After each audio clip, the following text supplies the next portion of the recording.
All right, one more time today. Let's do this. Good afternoon, ladies and gentlemen, and welcome to AOL Build. How y'all feeling? Are you doing all right today? Kicking off the week off strong. I meant what I said. Welcome.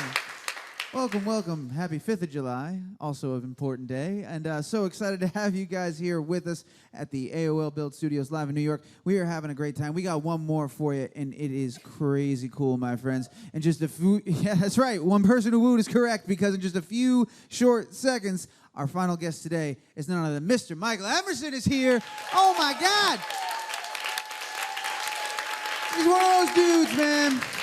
I love this guy. Everything he's in, I watch. I love him. I'm so happy he's here. I'm very excited. You guys sound very excited as well, so we're going to have a lot of fun. He'll be out here in just a second. And what better way to cap off the day than one more interview with our dear friend, AOL Build's very own seasoned entertainment journalist, Donna Freakin. Make some noise for Donna.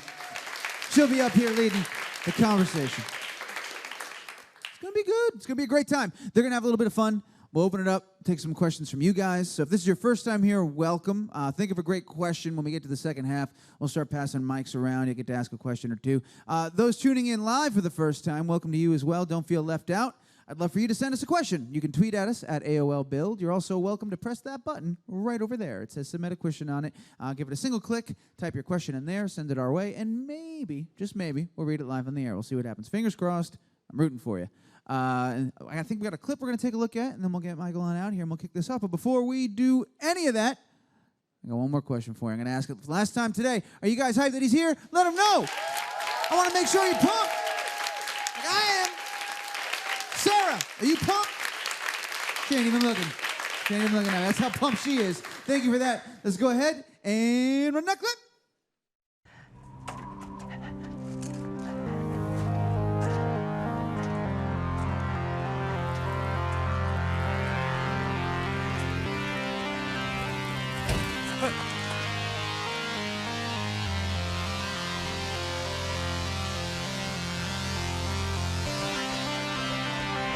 Are you there? Yes. I'm sorry. Is this now? What? My mind is beginning to slip, Harry. Am I speaking to you now, in this moment? Or is this one of my memories?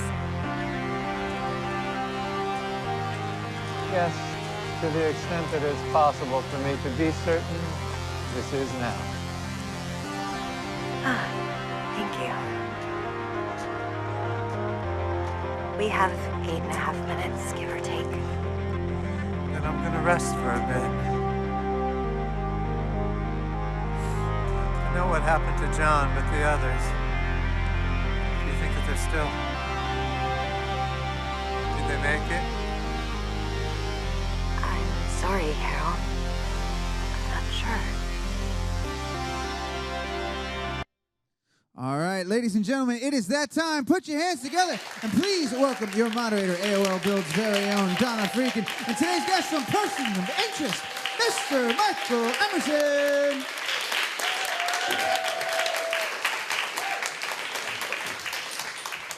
Thank you so much for being here. Nice to be here. Thank you. Happy post-4th of July. Yeah, we got through that. We got through that. And I got through this. Well, That was big. congratulations on I mean, you guys did, what was it like shooting the 100th episode of the show? It was great. It was a little hard to absorb at the time. You know, when you're in the middle of shooting a thing, it's just like, can I just get these lines? Can I just get this scene? And then, oh my God, what do I have tomorrow? So you never enjoy it in that way on the day. So then fortunately, there's a video record of it. So then you can go back and look at it and pat yourself on the back. It was hard work, but a good show, I think. It was a great show, and you guys had amazing reviews. It is I mean, it lives, that's the magic of the internet, right? It lives on forever. Yeah, it's nice that way and a little terrifying at the same time. Well, did you imagine it would end the way it did when you read the first script? Do you have any ideas for what would happen to Finch? No, when you read the first script, when you read the pilot script, you can't even imagine that there'll be a second script, much less 5 seasons and some kind of crazy good ending. And I couldn't predict the ending of the show when it came time for there to be an ending. I kept thinking, oh, we'll see it coming. You know, shooting season 5, episodes 8, 9, 10 in there. You think, oh, you know, there's 3 more. What is it? What's it going to be? And then it did kind of reveal itself at the end, and I was surprised at Mr. Finch's solution to the problem of Samaritan, but I shouldn't have been, because it's the best one. It's the most humane.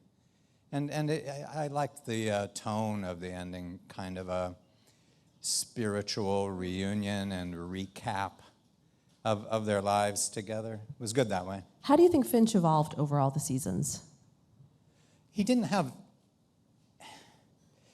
There is, of course, some evolution. I'd say it's fairly nuanced. He still is what he was when we met him, but he's less lonely, I think, and less suicidal, less hopeless. They were really on a suicide mission in season 1, it seemed like, and there wasn't as much joy in it as there eventually was discovered. And then that family feeling that he developed with Mr. Reese, I thought that was a nice thing that evolved. And the humor of the show, although there wasn't a lot of laughs, there were some, that kind of gallows humor, or, you know, having a good laugh just before you step off the roof. Those kind of gags. And then, you know, washing the dog and, you know, getting stuck with babies and all those kinds of things, which were fun and I think helped the audience to warm up to these characters, because, as Jonah Nolan is fond of saying, you don't have a show if the audience isn't right there with the characters. Character is what makes a show go on. Absolutely. And do you remember when you read the first script, or the pilot rather, what made you say yes to this? What grabbed you? I remember reading it, and I remember thinking it was really cool. I'm afraid my response was kind of, it wasn't very sophisticated. I just liked that it mostly took part at night in New York City. But you could walk to work. Be careful of that. A thing that you like watching, you may not want to actually be shooting it for 5 years, because the nights are long and cold, and so. But I liked that noir feeling of the show, and the kind of Cape Crusader element of it, and the lonely and desperate mission, and the science fiction trappings, although they didn't end up being very fictional. I know, right? It's actually like horrifying how prescient that show was. Yeah, there was a point, I can't remember what season, you probably know better than I, season 2 or 3 with Snowden and stuff, and we realized that we weren't out in the lead anymore, that world events were leading our story rather than following or echoing. It was interesting. Probably, it doesn't make that much difference to the actors, because you're just going to go in and play the scenes every day. But to the writers, imagine, they're in the writer's room, they're going, oh my God, how can we top the stuff that's going on in the real world? What could be more thrilling than real life events? I know whenever we have political, the folks from Veep here, I'm always like, what is it like watching a show and seeing what you play, but it doesn't even measure up to reality? Yeah, maybe that's a conundrum that we're all living in now in our culture, in our media-drenched culture. Doesn't bear much thinking about. I know, right? It's kind of. I know, and now I'm like sitting here thinking, like, wow, that's depressing. Let's stop talking. On a happier note, what's it like shooting at night in New York? What was the craziest experience you ever had? We had a lot of crazy experiences. I mean, there's all categories of crazy experience. Hit me. There's danger, there's bad weather, being on really high places with low parapets and strong winds. That'll get me every time. I'm not real fond of, like that last scene, that clip there, how they found 2 skyscrapers of the same height that were right next to each other. I can't remember where we shot it. It was in the financial district. Huh? Oh my God, okay. You're a super fan. I love it. I was there. But it was cool, right? I mean, you could we could actually look at each other across that distance. Couldn't hear each other speak, so that had to be relayed by walkie-talkie and stuff. That must be the freakiest thing, to be on a skyscraper at night like that. Like where it's just, well, it's not just you, it's a whole crew, but it's basically just you. Or in deep underground dark places in the city, like being in the main public library at 4 in the morning with just a few lights. So that place is all shadows and caves and echoes and stuff. It was it's really romantic. And I shot, I mean, where did we not get into? We shot at the Guggenheim Museum in the middle of the night one time. Really cool. That's awesome, especially living here, that you can do that. Yeah, to get in buildings that, well, you know, we go to these places, but we're never in there by ourselves at night. For fictional purposes. Still, I mean, come on. What is when I say person of interest, what is the main memory that pops into your head? The main memory? I think of Jim Caviezel and I walking down some desolate street, having a life or death conversation. Often wrangling a big, strong dog at the same time. That'll be one of my seminal memories of that show. Okay, what about when I say Lost? What I'll remember from Lost? Come on, you went down in history as one of the greatest TV villains of all time. It was cool. I love that's like the understatement of the decade. It was cool. I chiefly, I mean, if I had to distill it, I suppose running through the jungle at night. That's because it's dangerous and exhilarating at the same time. Taking a lot of beatings. I took a lot of beatings on that show, and also being confined in little cells or torture rooms and having these desperate chess game kinds of conversations with John Locke or whoever, you know, some other equally dangerous, mysterious character. I always like that. But that's the thing you like best about any show, or that I like best, is I could say the same thing about person of interest. Being in a pressure cooker situation, being in a cell or an interrogation room or something, and everything is still because the stakes are too high for anything outside the conversation and who will prevail in the conversation. You've mastered the art of playing still, like that inner stillness that I think so few actors have because they tend to over-emote and overreact and overact. How did you get to that place? I don't know. I mean, like everything, I probably learned it on the stage somehow. It's a thing. I mean, sometimes that's a Shakespearean lesson also. If the language is important enough, you should distract from it least. And also, it lends power. And P.S., I do think it's realistic. I think when our life is on the line, if our next answer means we live or die, we're going to be still, and the wheels are going to be turning. That's what it's all about. I do think you can see sometimes in an actor's face that the wheels are turning, that things are being evaluated, decisions are being made. That I like to watch that, if I'm watching TV or a movie or something. What do you watch? What TV do you watch? Well, I don't watch enough. It's embarrassing because I meet people, and I say hello. It's really nice to meet you, and then my wife Carrie later will go, "Do you know who that was? Do you have any idea?" And I never know. I read that when you got the script for Lost, when you first came on the show, you didn't even have a contract because you didn't know that you'd be coming back from episode to episode. Oh, right. No, it was just a guest spot. I think it was to have been 3 episodes, an arc.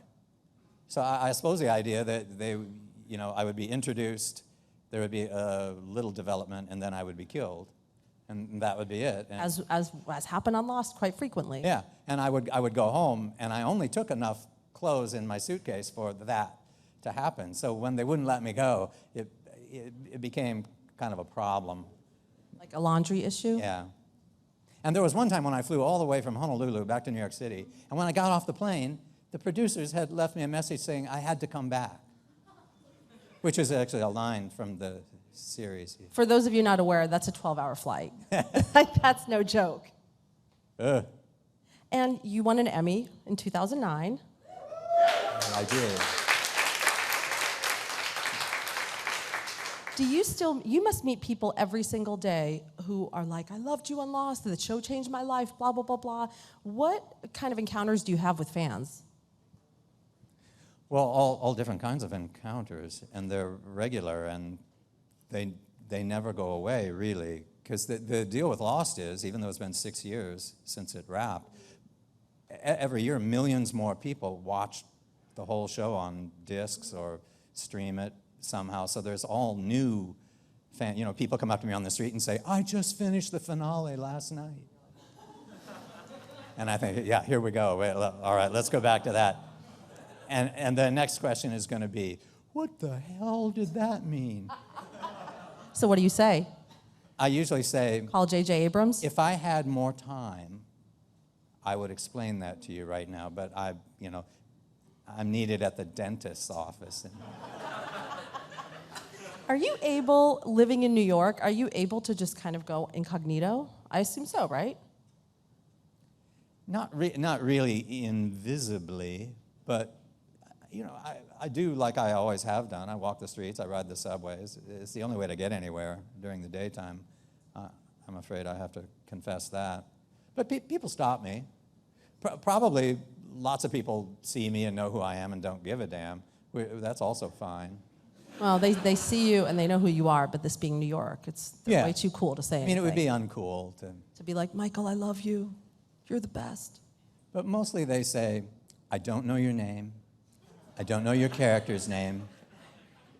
I can't remember the name of that show, but you were good on it. You're like, thank you. By the way, you have to tell us a story of how you got into acting, because I love it. You mean as a boy? As a boy, when you first felt the acting bug. Because you were an illustrator first.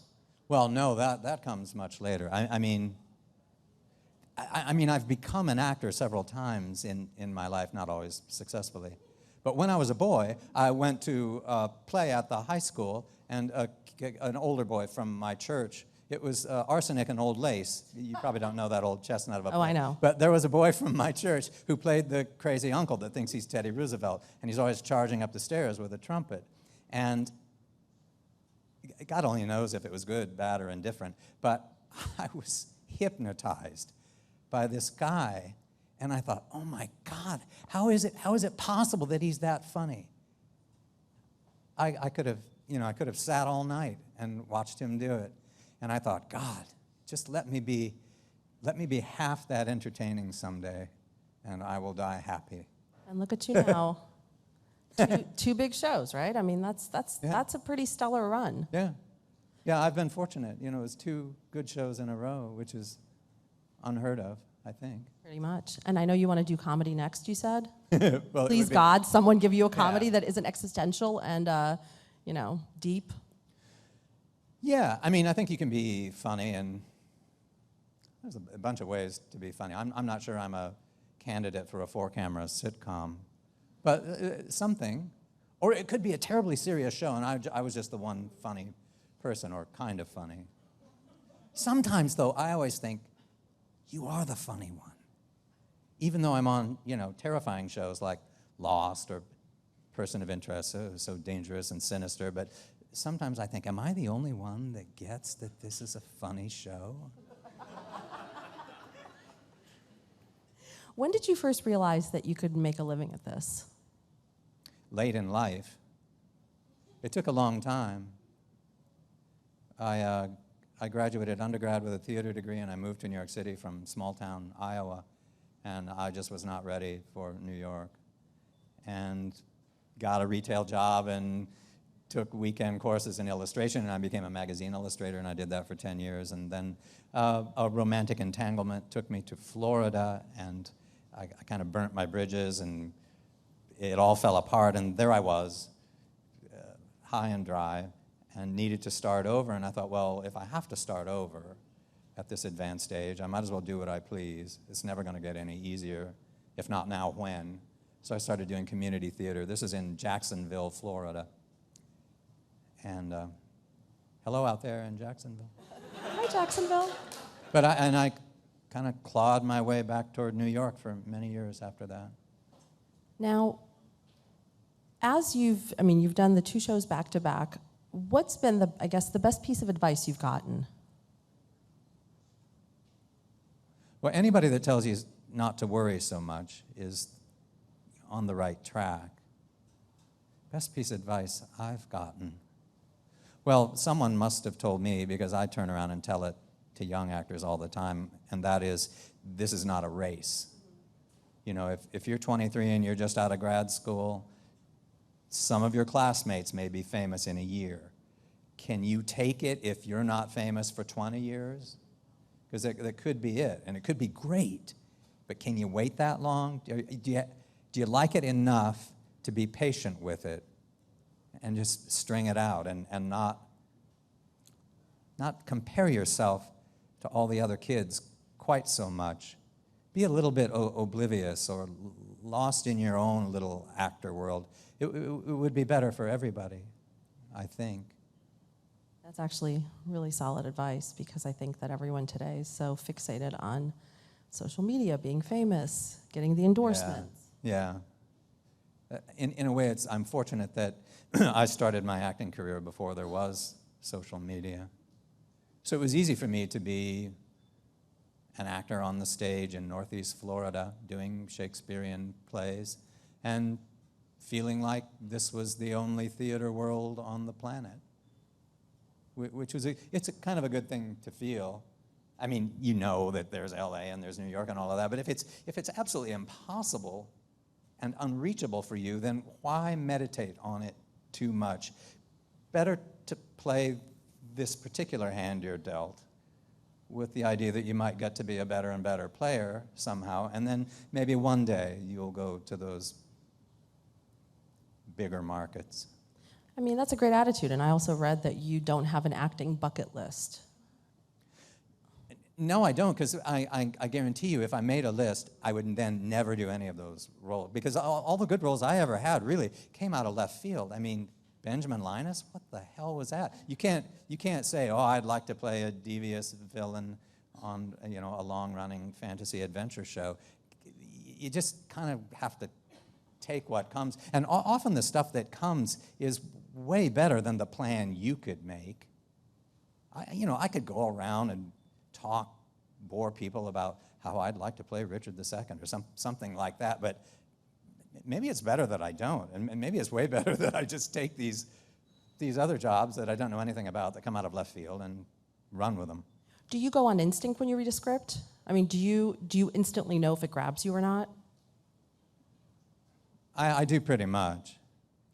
My judgment is not faultless. I sometimes don't get things. Sometimes Carrie has to tell me why a thing is good, and then I'll go, oh, okay, that seems right. But generally, I do try to trust my own judgment. There's lots and lots of scripts. There's lots and lots of roles in this life. They don't have to be on network television. They could be, at a community theater, or it could be something in your neighborhood, or, there's all different ways to constantly be working, and I just have always done best and felt most secure if I was playing a piece where the writing was really good, and I guess I'm the final judge of whether it's good or not, but I do have a kind of an eye and an ear for that, and I suppose when I say that writing is good, I mean that it's a little bit elevated. It's not just conversation. It's not just hand me that hammer. It might be a little more conceptual or a little more philosophical. It might have some poetry in it, one would hope. And makes you think. Yeah.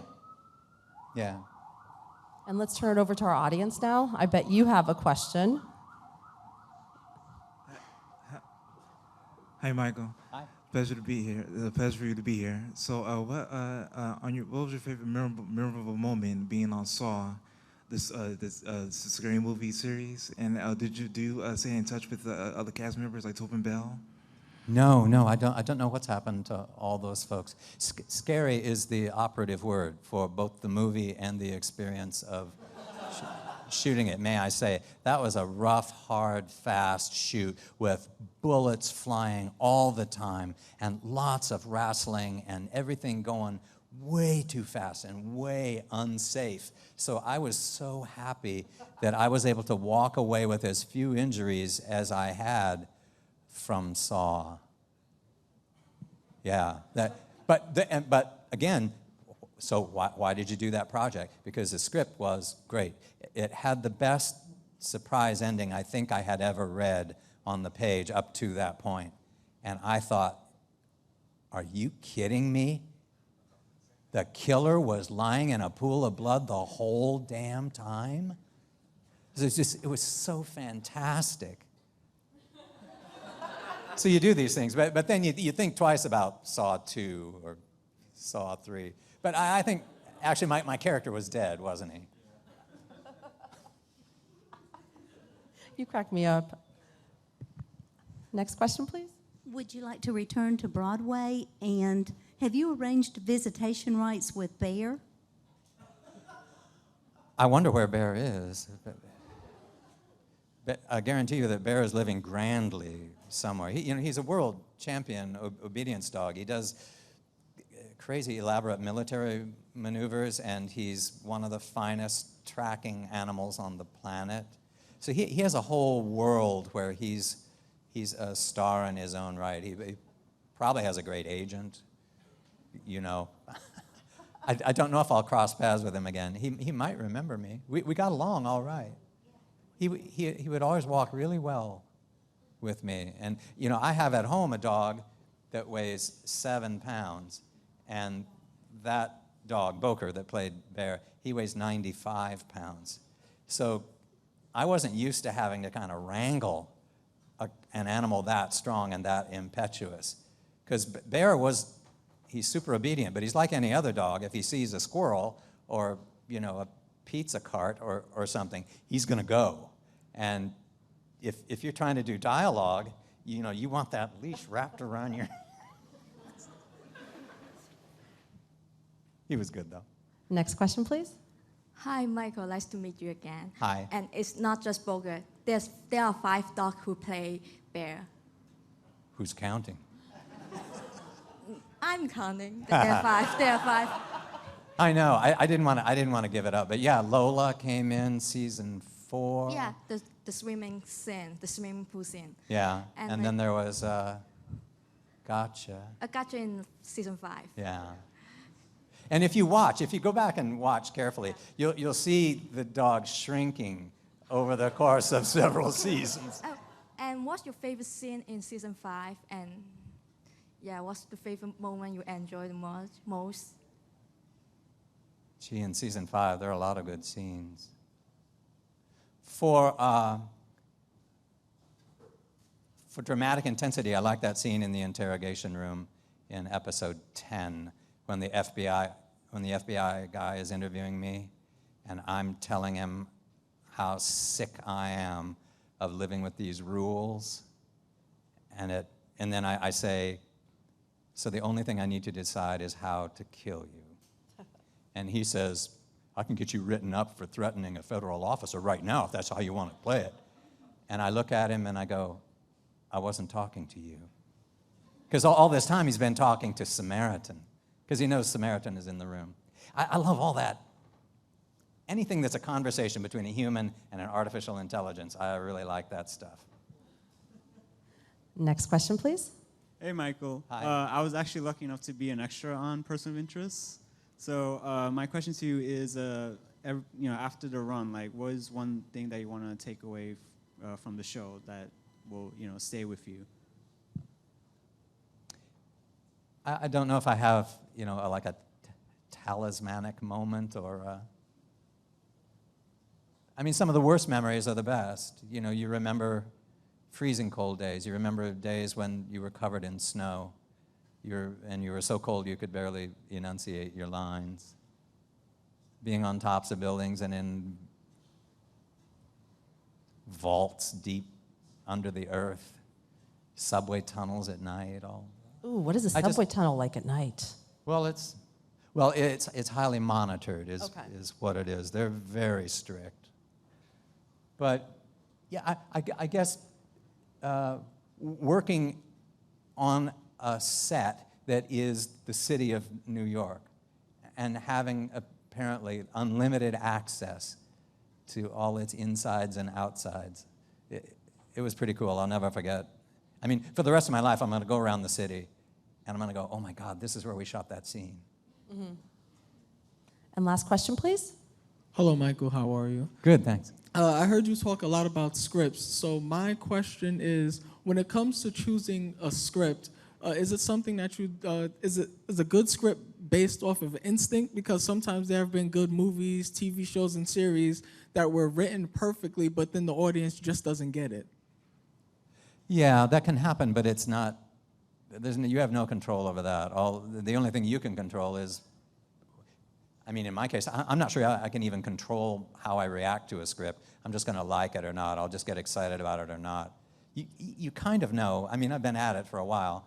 When I read a script, I go, oh, God, I would kill to play that character. That character could be fun or a challenge, something like that.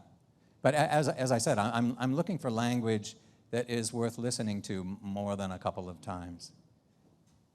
You know, you read a long speech that looks like a theater speech on the page, and you think, they must have something important to say, because in TV, they don't usually let you have a speech that long because they want to keep things moving. So it must contain, you know, the philosophical goods of the episode, or it must be the writers finally getting a complicated idea off their chest, and I think that's good. I want to have my brain teased, and I want to tease the audience's brain a little bit too, or challenge them to think in a more complicated way about some ethical issue. Well, thank you so much, Michael. And Person of Interest is streaming now. I think it is. It is. We can verify it right now. But thank you so much for being here. Thank you. Thanks a lot.